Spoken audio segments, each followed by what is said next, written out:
On this episode of the Facility Playbook, I got to sit down with Zach, the Director of Operations from TShotz. TShotz is Topgolf meets Chicken and Pickle. Think of your golf bays, your golf technology, all the cool things around golfing indoors year-round, as well as arcade, food and beverage, and now all new pickleball courts. My favorite thing in sitting down with Zach was hearing about the challenges they've gone through over the years and how they're modifying their concept, listening to the local communities around them, and giving them what they want. Hope you enjoy this episode of the Facility Playbook with Zach from TShotz.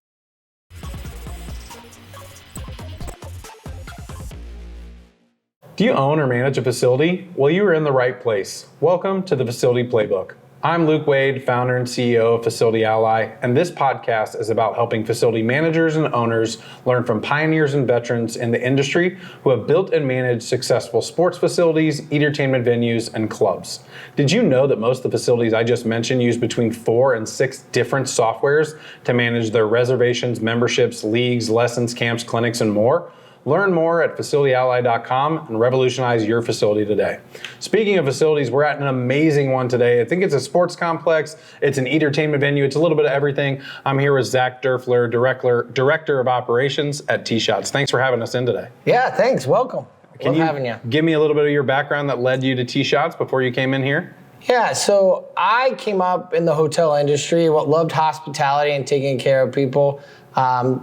Started in the late 90s, early 2000s, was on the Plaza, working for the Raphael Hotel, and then eventually moved into the restaurant side, spending time in Vail and then back to Kansas City. And, I've been with Casey Hops for a few years now, and we have a variety of restaurants. We took on this project this year, and it's been a lot of fun.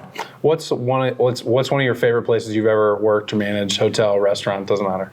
So I have a passion for large operations. So working in Vail at Vail Resorts at a base of the ski resort and working with skiers and then mountain bikers and golfers and rafters and having people there for multiple weeks that's where I have a love and a passion. And there's so much you can get into it, from restaurants to hotels to entertainment and lots of variety, which is kind of like this facility gives me a little bit of that opportunity in Kansas City, which we don't have, large hospitality venues like Colorado or, the coast. Yeah, we don't have any mountains. No, oceans and mountains are not found here. Unfortunately, yeah. So now you're at TShotz. So maybe how did TShotz get started and what is it today?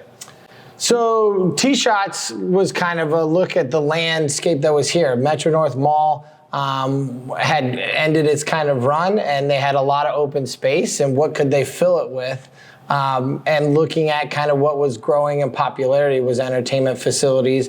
And so here's one that could fill a lot of space, provide a lot of guests with some fun and excitement, and add the parking that is needed to do that. So it was a great opportunity. So the owners of the land decided, hey, we're going to do that, and said, we'll build it and we'll find people who can run it.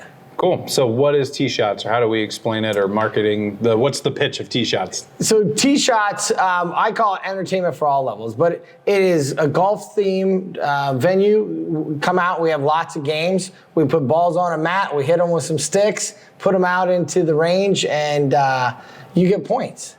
Then we provide drinks and food that carry on that excitement, extend your time for as much as you can. It's great for the professional golfers as well, or non-professional, or the everyday weekend golfers.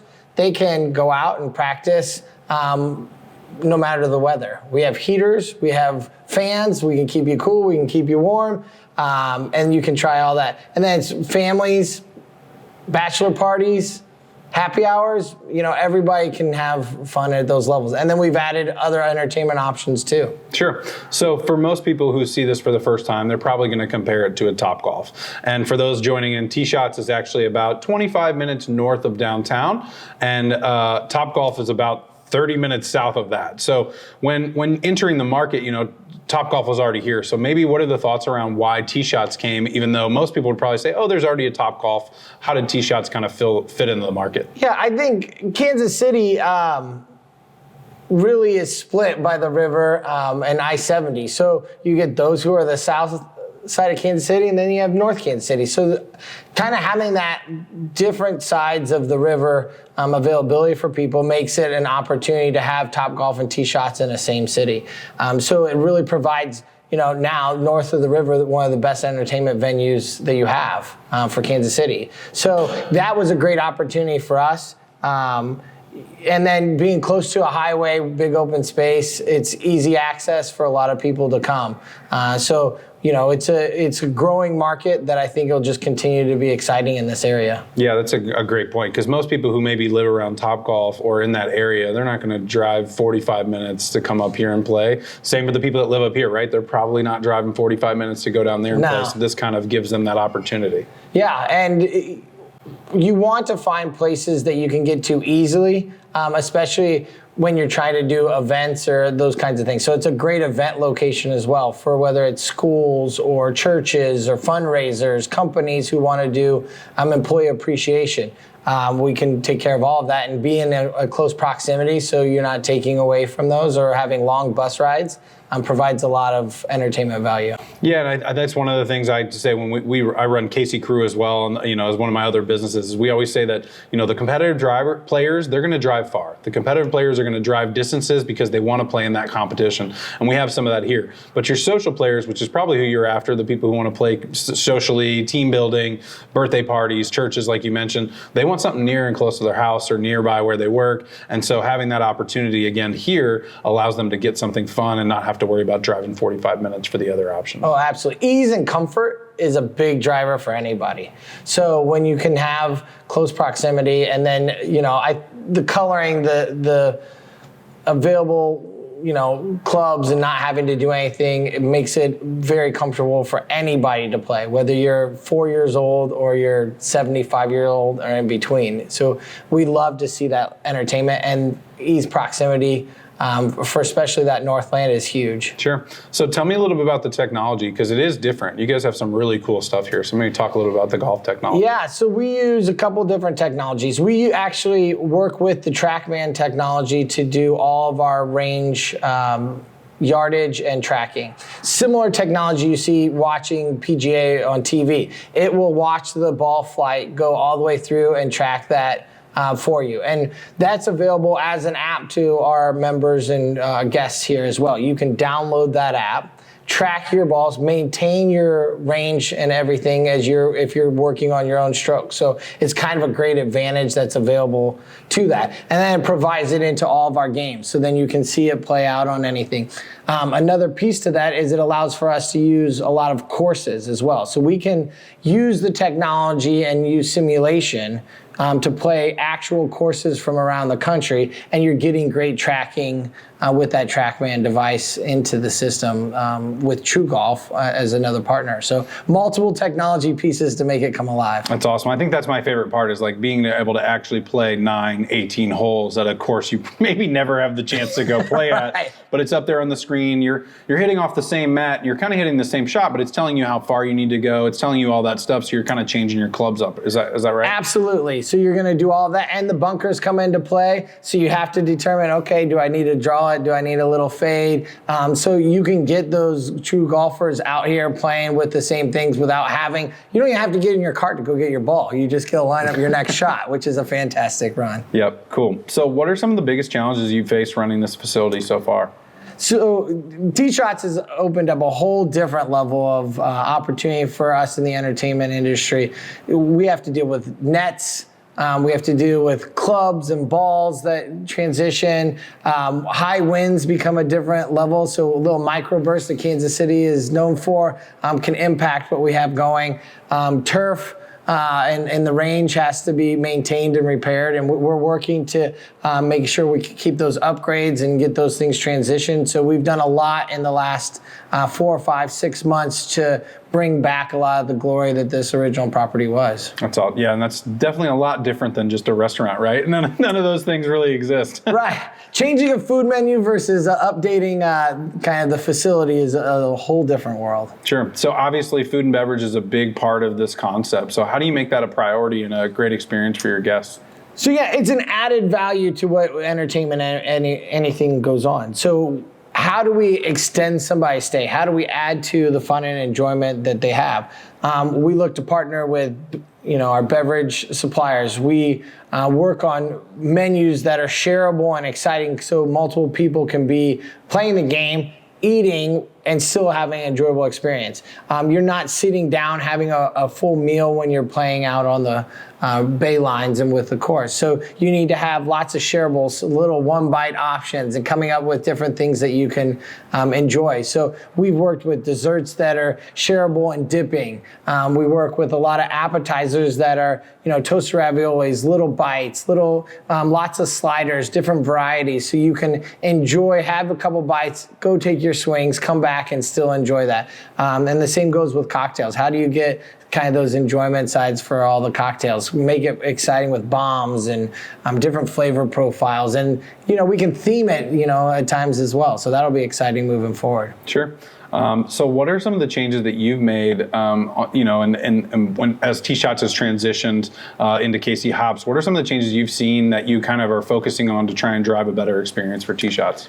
So time of service is definitely one that we want to look at. So when you come in, we want to get you to a bay quickly so you can begin golfing, you can begin having entertainment and fun, and then we can get those first beverages, those first bites out to you in a timely fashion so you can enjoy. We don't want you getting to an end of a time period and not have what you were here or able to enjoy it. You feel like you're rushed. So most people will start off with an hour. They may extend anywhere from 30 minutes to an hour on average. We see about an hour and a half to 2 hours is the typical play time for most people who are here. So, we want to encourage all of that to come in. So timeliness is critical. Then also finding ways to make it shareable was critical for us. There was lots of individual plates, and then people were feeling like they were being taken away from their game because they were trying to sit and have a whole meal. So we broke things into a lot of shareable, fun, exciting options so that they could continue to play the games while they were out there. So those are some of the keys. Moving forward, we're looking at ways that we can get in and partner with, whether it's a big golf tournament that's coming up. We're going to have Masters Week and have so much tied to that. We will look at even off seasons. How do we have Happy Gilmore Day out here? Right, we're looking at bringing in hockey sticks and letting them swing them out there and put it out on the course, and we'll serve sub sandwiches. So really taking advantage of some things that's all the entertainment for all levels, and they don't have to worry about just being golfers. Yeah, and it really drives home that it's a social, fun experience. You're meant to come out here and have a good time, not be the best golfer in the entire world, right? Yes, absolutely. We want everybody. The true golfers, they can have a ton of fun here and they get that experience. But it is even more exciting for the people who either never played golf or just want to kind of socialize. And this is a great way to kind of, they can cheer each other on, they can heckle each other. Like, we encourage all of it because it's just more fun. The more entertainment out on the lines, the better. Sure. So there's not a lot of places out there that cater to adults and kids, and I think this is a great place that does that. So how are you being intentional about having those opportunities for kids as well? Yeah, so we have a full arcade available that's here that we allow them to go down and play for free. We don't charge that. There's about a dozen different games and fun arcade things that are on there. Shuffleboard to skee ball, Pop-A-Shot, Mario Kart. Awesome. So it's a lot of fun for them to do that, and it's great too. Even in the evenings, we get into cocktail hour, and the adults are going down there and racing each other on Mario Kart. So, that is just as much fun.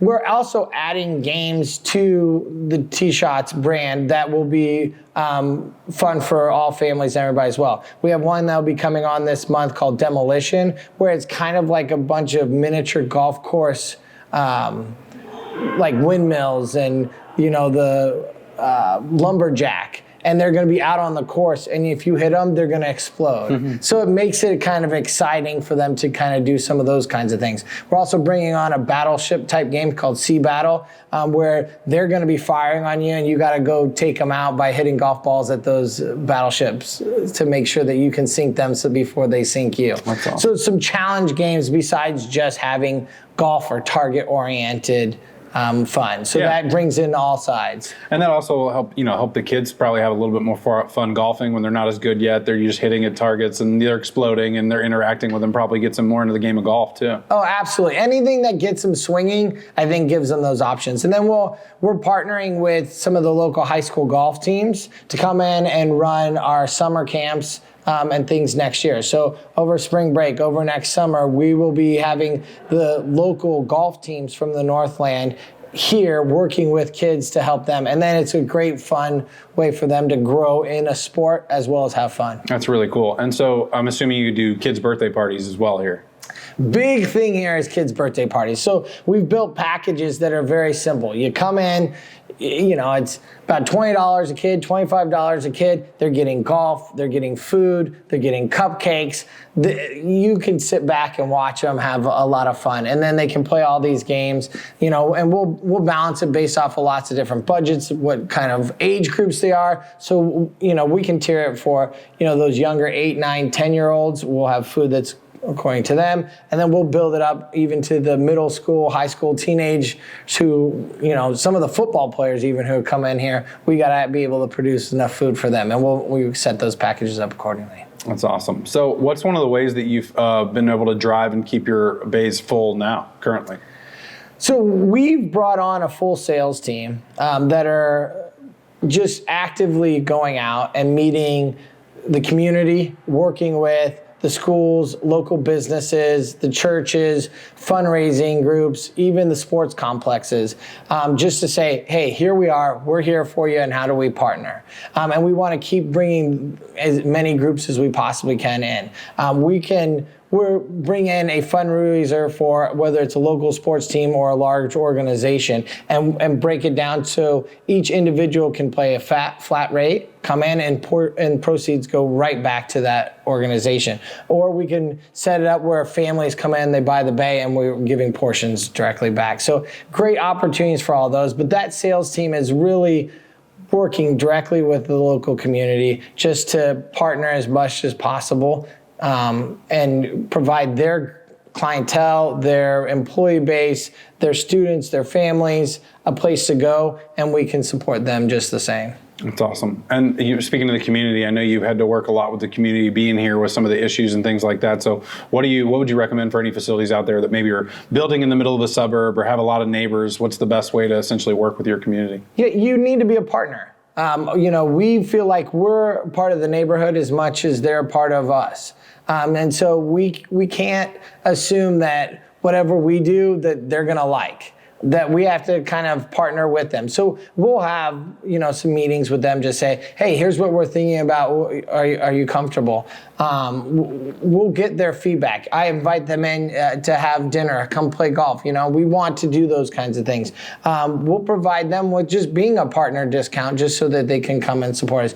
But that partnership is huge because we get that direct feedback allows us to know and understand what's different. We just built pickleball courts in the front of our property. And one of the big things with pickleball as a growing sport around the country is some of the noise that comes from that. So in talking to them, we were able to put up a sound barrier that helps diffuse that sound and allowed the neighborhood to feel 100% comfortable with what we were doing. That's great. I think everything you said is very important. If you include them on the decision-making process, then they're not only not going to oppose it, but hopefully they're a part of it. They come in here. It sounds like you've already had some locals that come in and eat a couple times a week. And so the more you can include them into the process, the more they have ownership and the more they probably will come and support as well. Yeah, absolutely. I think in entertainment, in food and beverage, in hospitality, kind of building routine guests, having the people who come back on a regular basis is critical to your success.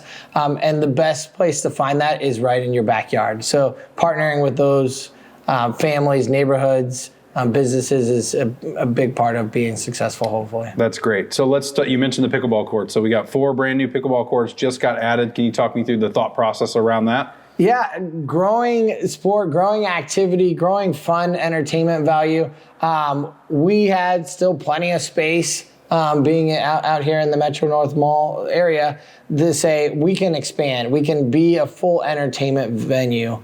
And add another level of entertainment. So we did phenomenal pickleball courts. They are top of the line. The feedback has been astounding, and what success we found in the production. They're beautiful. We're getting some great players out there now. We're excited about the spring. We know the weather right now gets a little bit tricky, so some days are great, some days aren't.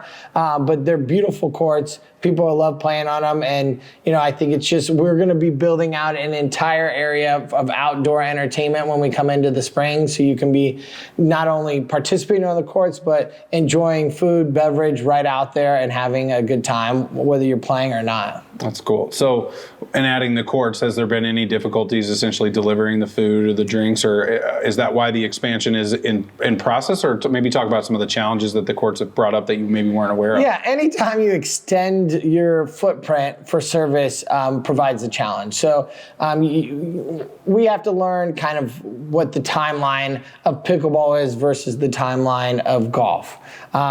So kind of learning how they order and what service needs to be. It's a little bit more difficult for them to take a break in the middle of pickleball to get a bite than it is when they're on the golf range. They can take a couple swings and then grab a bite and go back and take a couple swings. In pickleball, they're in a rhythm and a routine, and they don't want to, they want to get through a set before they go and grab something to eat. So, there's challenges with that. And it's a different location on the property. So kind of finding a path of best service and flow for, servers. So we're continuing to work on all of that as we go. So we're adding some new doors as we get into the spring as well to get a different access point. That's cool. What's one of the solutions that you're most proud of that you've implemented? I think one of the big solutions is kind of making sure that we are greeting people really fast and exciting. So, we want to create this really friendly atmosphere. It was a transition. We started in June as a company. We're locally owned now. We're now locally operated. So it's a great partnership for us to do that and to see the energy and excitement level from our staff and getting a great service level increase. Our stars jumped immediately over the last 3 months. So we saw an increase in kind of what Yelp was doing, what we were seeing in Google feedback and review. And so kind of building that energy into the structure and saying we're a hospitality, we're food and beverage, we're really here to be a place for everybody. I just call it entertainment at all levels. And that's what we have. The arcade, the pickleball, shuffleboard, the golf, great food, great beverage, great people, and the location is fantastic. Yep. So you mentioned earlier that you have memberships. Can you tell me a little about your memberships and how those work? Yeah, so we offer a couple different membership packages. So we have a titanium membership, so we can do that for individuals. So a lot of that is our routine golfers who want a good driving range to play multiple days a week, and they'll come in during our non-peak times. They can go straight out to the range and start hitting, and they have that available. So it's a one-time purchase. We'll do the same with some corporate packages. So then they can have it for a company. They can send groups. They'll get a couple bays at one time. We'll do some marketing. We also tie in some of our banquet rentals and some of the parties as well. And then we do a swing pass each season. So right now we're in our fall swing pass that'll run through the end of the year, and we'll be starting one for our winter pass. Will be a little bit cheaper because of the temperatures, but it allows you to, again, come in non-peak hours. It costs about $250, $300, but then you can come in and swing with your family or whatever it is. You get a group of one bay for 4 people, and you have that available for some entertainment value. So swing passes are just a nice little fun seasonal opportunity for people to have. Sure. What advice would you give to a facility like this, such as, maybe they had a transfer of ownership or management? What are some of the things that they should be thinking about as they transition? I think the biggest thing as you transition is to keep an open mind, because every day is a new challenge. But to understand that it's really just the entertainment and hospitality industry. We're creating great service team members. who are just here to take care of our guests and understand that that's what it is. And then when we look at the facilities, how are we creating an experience for the guests? And if we continue to do that, that's the best thing that you can do, is really stay focused. It's guest centric, it's fun. We're not in a hospital where we're having to cure cancer or anything. We're here to provide that entertainment and fun and hospitality. So make sure that everything you do is focused on that fun and entertainment side. Sure.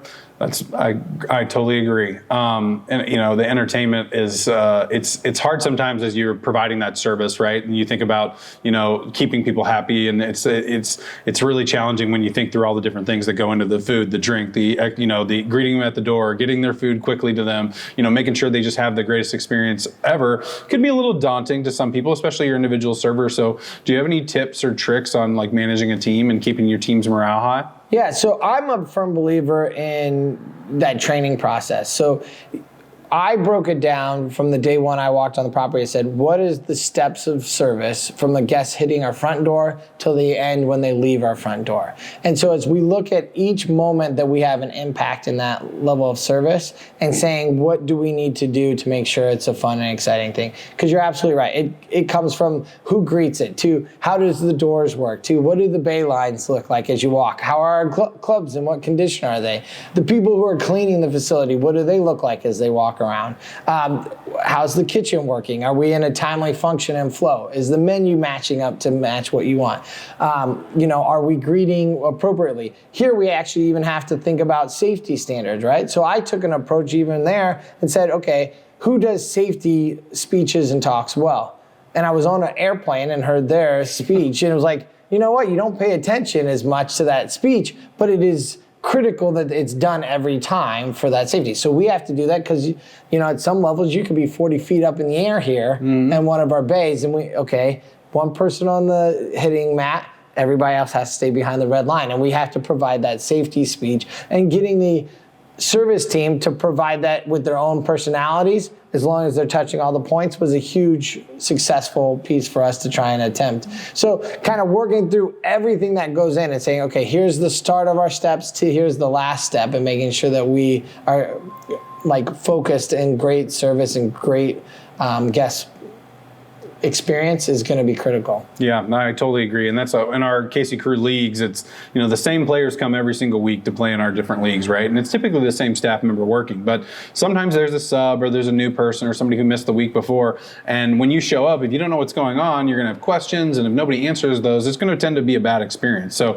we always go over with a team. We call it the first week speech or the weekly speech, where it's like, here's what you're going to say the first week. Here's what you're going to say every week after that, so that people will have the expectations set. They know what's going on. They get their questions answered, and just doing those things have raised that bar so much more, where people leave happier and not confused and just like, hey, that was a good time, we should come back again, right? And so I completely agree with that. What are if you started all over today, what are some things you think you would do differently here at TShotz? Well, I would learn about these ranges and mats a whole lot differently, and try and have a larger backstock of clubs. Those are definitely things. A facility like this has so many moving parts that you have to be invested at a whole different level. So, getting and understanding kind of how the surfaces work for landing and golf was critical. Understanding how the nets worked for high winds. And, I started partnering here this year with a company off of one of the coasts because they were used to tropical force winds and hurricane winds, to say, okay, here's what you need to make sure you can cover those. So it's a large learning curve. And so starting over, I would learn as much of that on the front end as I possibly could to kind of get going. And then, this facility started off on a trend that was all golf all the time, and then had to come back and say, no, we can cover entertainment at all levels. So how do we keep with the families, keep with the school people, keep with teams, keep with the after hours, happy hours and parties, bachelor parties, family get-togethers, and the golfers. It doesn't have to be golf first. Sure. So looking forward, what does the next 3 years look like for TShotz? It's going to be big growth, right? My goal and hope would be we have fundraisers and companies and schools in here, during kind of some of those slower weekdays, just constantly filling us. Groups, families, all here. I'm working on looking at miniature golf options that can be added to the property so we can continue to expand what our entertainment value is. We're working on one of our bars on the upstairs to do a pop-up bar, so we'll start that this Christmas. So there'll be themes specifically to that, so you can only get certain things at that bar. Adds to the value of entertainment. So expanding all those, we're looking at a yard concept as well to bring in some of those yard games and grow, again, full entertainment, getting outdoor space, adding outdoor bar area will be the growth and expansion. So it's just this really happening, popular place that Northland is extremely proud of and continues to grow.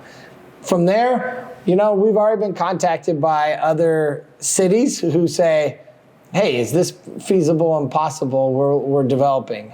And so hopefully we can take this concept and go out and hit some other locations. Awesome. Well, thank you so much for having us in today. Really appreciate it. If you're looking to have some fun in the Northland, check out TShotz. If you're looking to revolutionize your facility with management, memberships, reservations, lessons, camps, clinics, and more, check out FacilityAlly.com. We'll see you next time on the Facility Playbook.